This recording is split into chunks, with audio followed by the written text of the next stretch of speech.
Hi, I'm Srini Shankar. I head the digital assurance practice at Aspire Systems. I come with a little over 20 years of experience in the testing space. I worked with a large consulting firm as well as with a large fintech before I joined Aspire.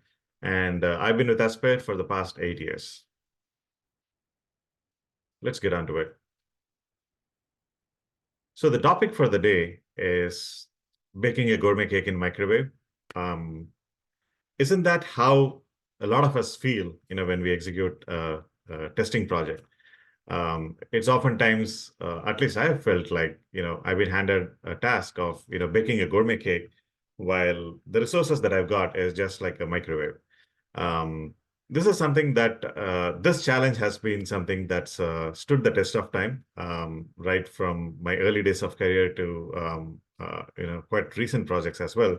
So I thought it's a good topic to discuss, and I'm also going to dig a bit deeper into one specific limitation, which is the limitation of time or schedule for a lot of the testing projects. If you look at any testing project or any engineering project for that matter, um, it's unlikely that a project is executed without delays. And especially if it's an engineering project in IT or digital transformation project, you'll have delays across all phases of the project, right from the planning phase to requirements, design, development. And eventually what happens is that this snowballs into quite a big amount of delay. And it eventually ends up taking a lot of the pre-planned time or schedule that's allocated for testing.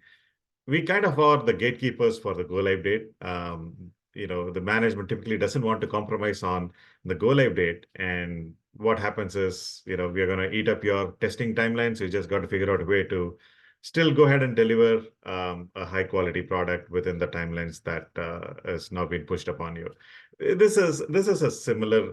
I think I'm sure a lot of us can relate to this kind of a scenario, and this is the challenge that I want to delve a bit deeper into today, and pick a leaf out of a project that we worked on that had very limited time and resources to accomplish quite a bit.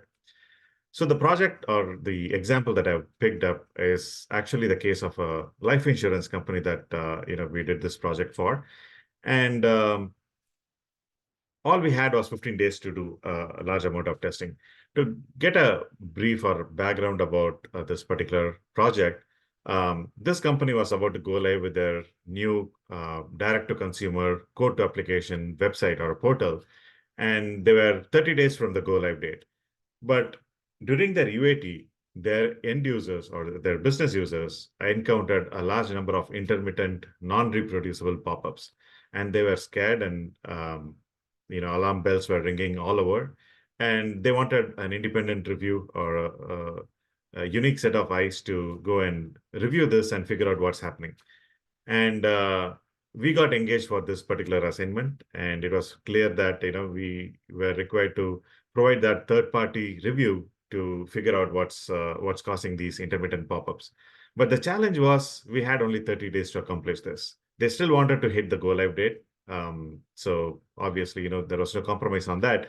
And we were given only 30 days to go ahead and do all our testing to figure out where exactly the problem was. So the first thing that we did when we got engaged was to, identify the goal. We wanted to make sure that, we are completely aligned with the goals that we had. And the goal was, in fact, to discover and report what exactly was causing the pop-ups. And we broke it down into simple terms on, what we need to do to achieve this goal. Obviously, we wanted to maximize the time spent on the application, spend as much time as we can, explore all the workflows, and kind of like throw a light on the nooks and corners of the application and identify, if you can, a pattern of failure. Um, when you execute a large amount of, when you spend a lot of time on the application, it's typical that patterns might emerge, and we wanted to identify these patterns. And with these patterns, do an exhaustive analysis and form a thesis on what exactly are the issues and why are the pop-ups happening, and then report it back to our stakeholders. This is a much more oversimplified way of putting things across. But this was at a high level was very useful for us to make sure all our testing team members were aligned on our objectives. And we further went down into drafting 5 key tenets of success. If we were to succeed in this project in just about 15 days time, we had 5 things that we need to take care of. The first thing is maximize the productivity within whatever 15 days that we got. Obviously, 15 days is not enough to do a decent amount of testing. So we wanted to maximize the productivity within these 15 days so that we can kind of hack more time into the project and do much more comprehensive level of testing. And the second thing was optimizing the testing. We knew that just relying on plain vanilla functional manual testing without any kind of thought process to make the test more effective or optimized is not going to cut it out for us. So we had to look at ways to optimize the testing where um, we should be able to test faster, but there was no compromise on test coverage. And then the third item was maximizing automation. And here I'm not talking just about automating the test cases and executing, the key test cases in an automated fashion, but rather automating the entire testing lifecycle as such, or, to maximum extent, whatever process that we could. And this includes, test authoring or result analysis as well on top of test execution. And the fourth item or the fourth tenet is documenting the evidences. Since all these response or the pop-ups that we're looking at are intermittent and non-reproducible, it was really important for us to document all possible evidences to do our analysis. And this became a core tenet or one of the key tenets of success. And last but not the least, a high degree of collaboration with our stakeholders. Obviously, there is not much time to course correct if we went wrong in 15 days time frame. So there was uh, it was a lot of an ask for our business users or our stakeholders to spend time with us, but we kind of balanced it with doing things on our own with our SMEs help as well as with interacting and being transparent with what we are doing with our stakeholders. So these 5 tenets were the core of our solutioning for this kind of a project, where time was not in our hands and time was our core limitation. If I go deeper into each of these, let's start with maximizing the productivity part, step 1 or the tenet 1. We deployed teams across multiple geographies and multiple different time zones. So we had a core team in India that was responsible for designing the test cases, creating the test scripts, pretty much creating all the tests. And we had a team in London that was reviewing the test output that was created by our India team, and also did some maintenance work on them, fine-tuning it, data refresh and all that kind of stuff. And then we had a core team in the US that was primarily responsible for executing the test and reporting and collaboration and all that stuff. The reason we restricted our US team to test execution is because we wanted our US team to be as close as what the end users do. So we had teams across 3 time zones in the US: the Pacific time, Central time, and then the Eastern time zone, which is pretty much representative of the user base for our customer. And their only focus was maximize the time spent in the application, do exhaustive testing, explore the application end to end as much as they can, and report on it. And having this kind of a model, across 3 different geographies and multiple different time zones, effectively meant we were doing work for 24 hours a day. And that meant that, our 15 days of schedule actually tripled into 45 days of schedule. And that really came in handy to accomplish a lot more, squeeze in a lot more within the time frame that we have been given. And the second item, or one of the most important items, as what I see, is optimizing the testing. Before I get into the details of the pairwise testing and the feature isolation, it's important to know the context or know the landscape. The application had about 20 different pages and over 50 plus questions that the customers or the consumers have to answer to get a quote and get their application for life insurance process. And these 50 questions handle over 3,000 plus data input parameters. And if we were to test all these different combinations of data, we are looking at about 4,000 possible test cases. And be it a 15-day project or 3 months project or 6 months project, having 4,000 test cases for this kind of an application is an overkill. Obviously, having best practices and testing efficiencies are really going to come in handy to make a much more um, um, uh, productive testing. So the first thing that we did was use the pairwise algorithm to write our, draft our testing approach. For those, I'm sure a lot of you might have come across this. Some of you might be using this, and for those that haven't, really used this, it's actually a combinatorial approach where all possible discrete data combinations are covered in this kind of an approach. So instead of 4,000 data combinations being exhaustively tested across, we would just take pairs of data and make sure that every pair in the application is tested. And with this kind of an approach, we were able to drill down to or narrow down to only about 275 test cases that covered pretty much all the discrete data combinations for these 4,000 or 3,000 data input parameters, which is a definitely a workable number for us to do within the 15 days time frame. I'll delve a little bit deeper into this. But meanwhile, in the feature isolation as one of the approach, we classified or we kind of drafted a model workflow and used that as a baseline, and isolated certain features and went crazy on those features while keeping the rest of the application features stable or with the model workflow. I'll delve deeper into this aspect as well. So here's an example of the pairwise algorithm. In this example, we have three different fields: state, marital status, and employment. And each of these fields have multiple different data input parameters. State has 3, marital status has 3, and employment has 2.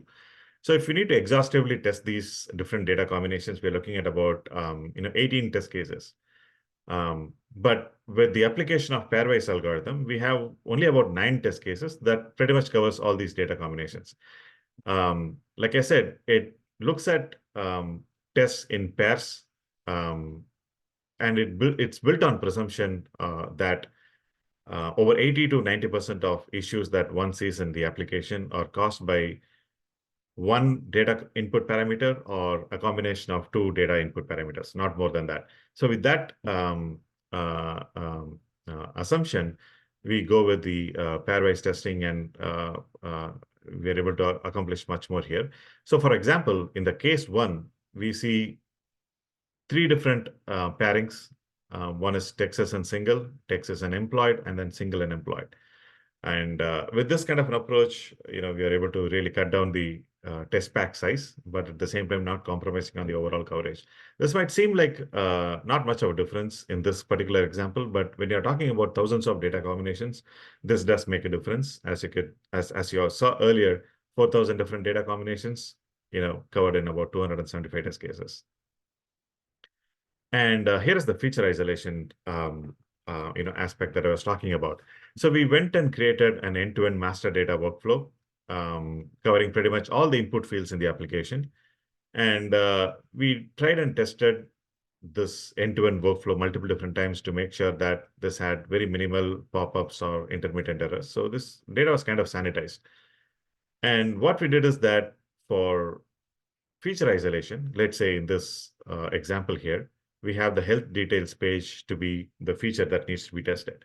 So for the rest of the pages, we retain the same exact data that the master data flow used while we went crazy on the health details page. We were using, all kinds of data, incremental, iterative data combinations to test this page.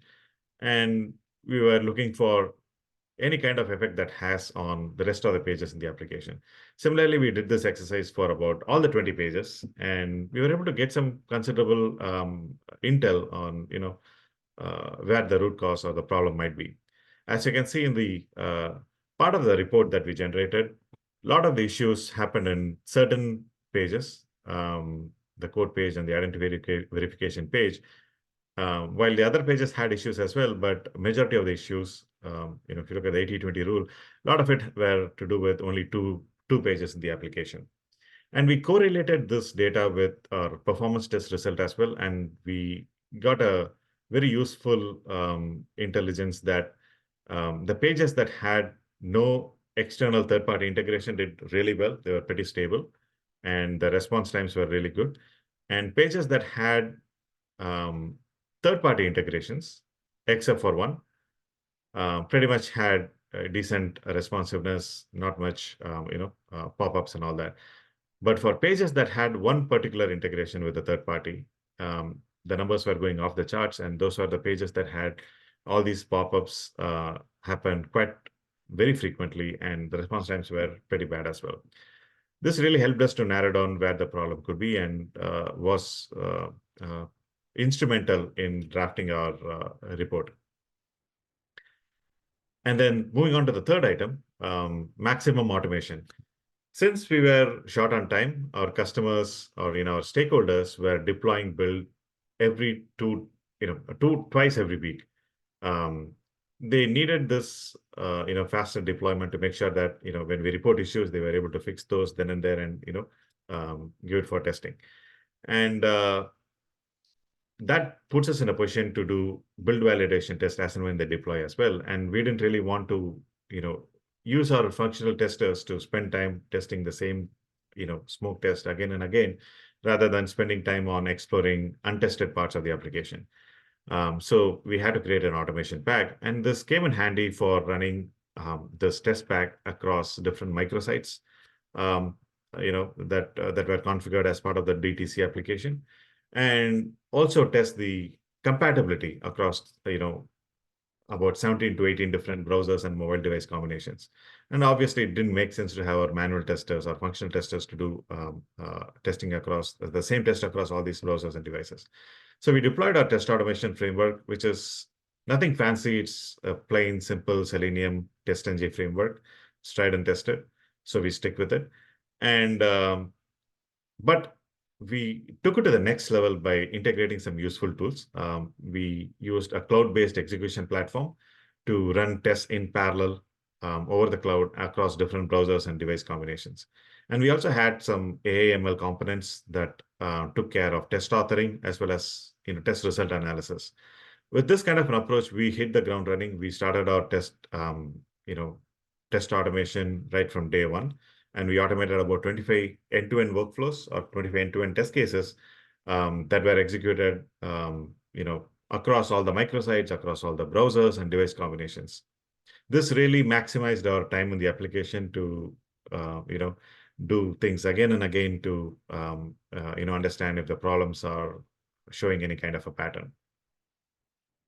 And for those that are technically inclined, here's a quick snapshot of our test automation framework. Like I said, it's pretty basic Selenium core TestNG application, framework.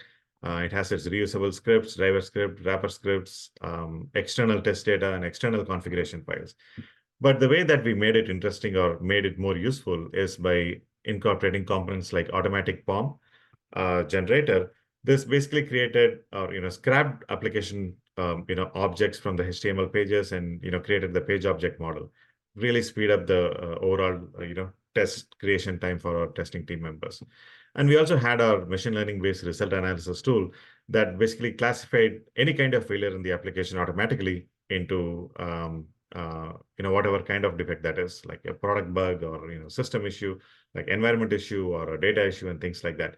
That really saved a lot of time for our testers to go right into those that are categorized as product defects and log issues, rather than looking into all the failures and figuring out if this is a real issue or if it's an environment issue or whatnot. So that really saved a lot of time for us.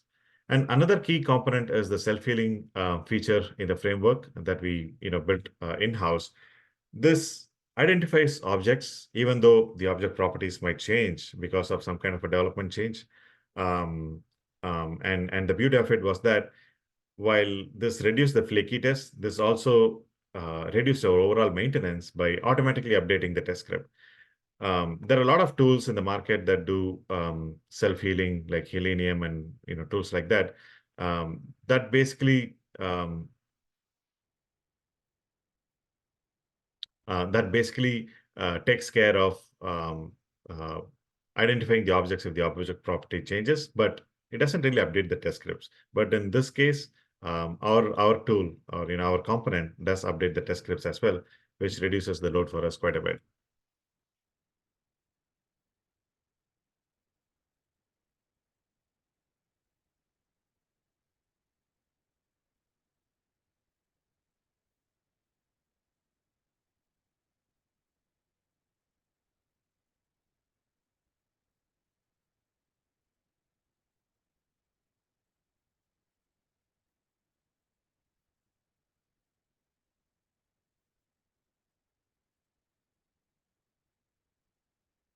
Okay, let me continue.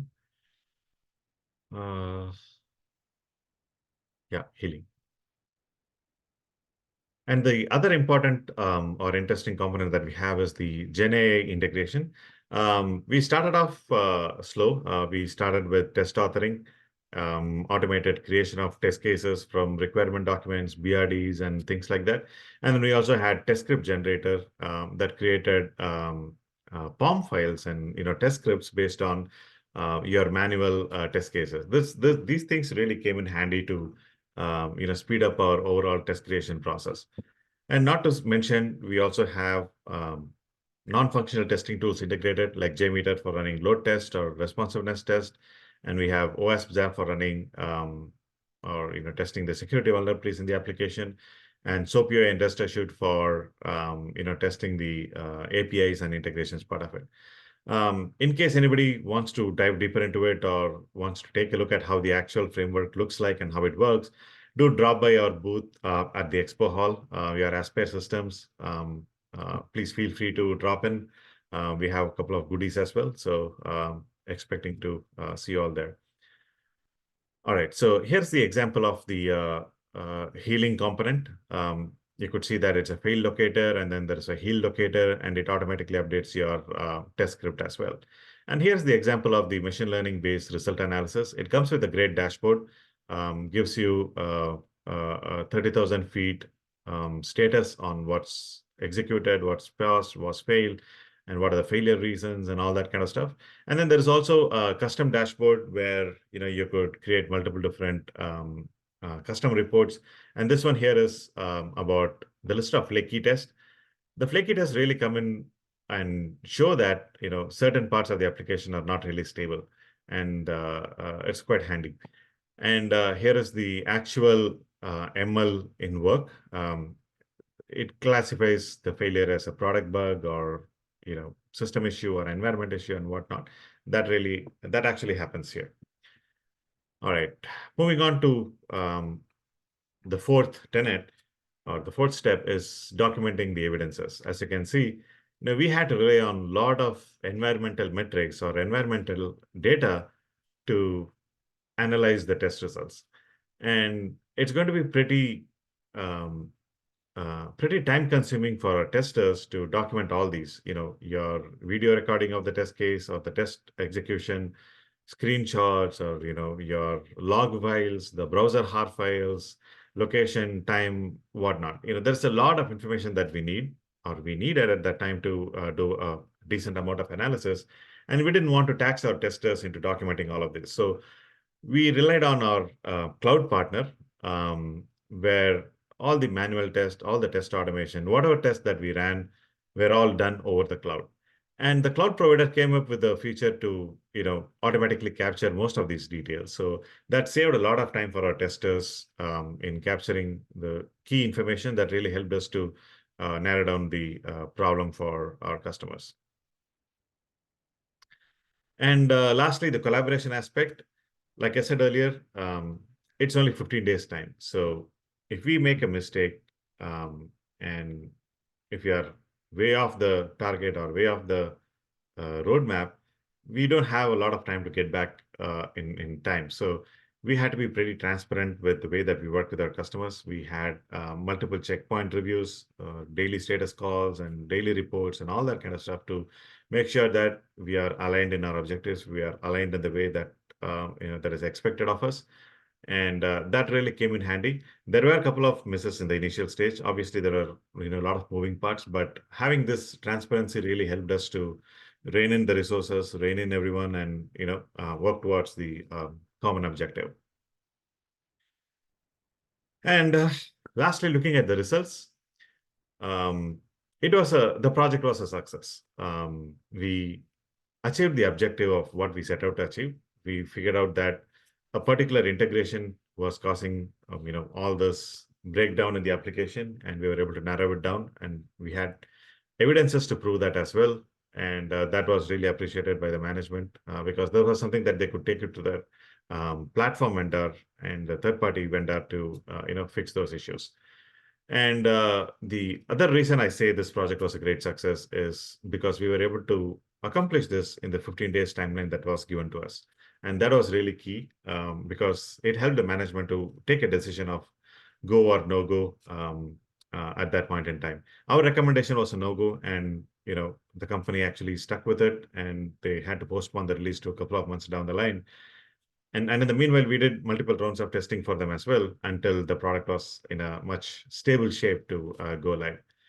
And one important or highlight I want to mention here is that in the overall testing that we did, we executed about 1,500 odd tests overall, including the manual functional testing and test automation.